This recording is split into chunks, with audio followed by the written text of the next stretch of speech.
I actually never had heard about Craigslist until I was visiting a friend in Austin, and he's like, "Hey, have you heard of Craigslist? We should search for some things for um, his apartment."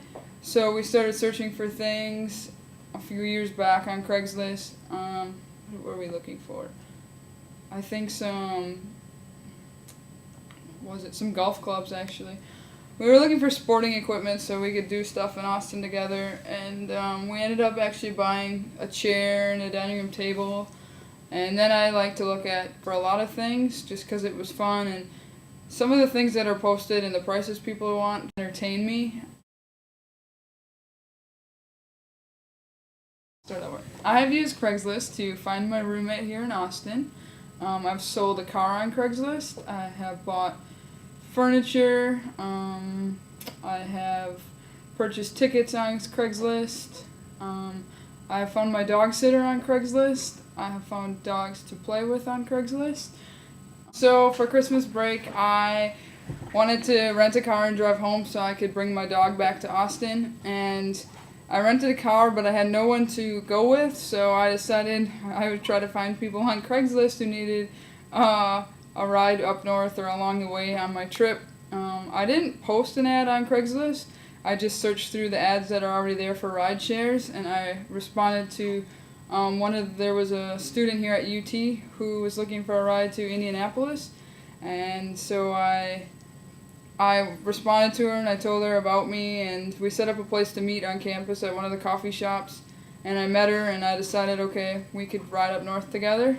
And then I also found another person using another internet site who we also met at a different coffee shop together at town, and decided he would be okay to ride with just by, I guess, more or less their personalities, and we had stuff to talk about, and we all didn't listen to crazy music we didn't like.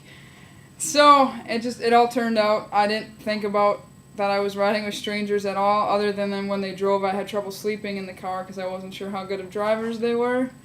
But I never really thought about that they could, like, kidnap me or I would never make it home or anything like that.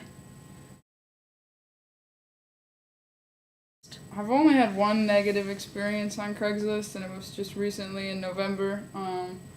I watched someone's dog that I didn't know on Craigslist, and my roommate thought I was crazy. But she said she was going out of town for a few days, and I was like, oh, well, I'm here for Thanksgiving. I can help someone out. So I replied back to her ad, and she had told me that her dog was potty trained and housebroken and everything, and that her dog was great. But when I got her dog, he peed all over my apartment, and he was not great at all.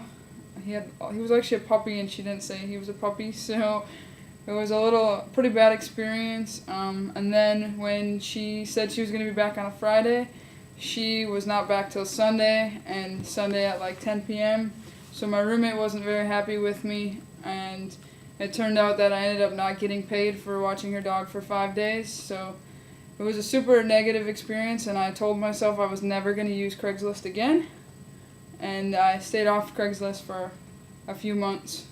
But then when I came to me looking for a dog sitter, I had to use Craigslist because I didn't know anyone else in Austin.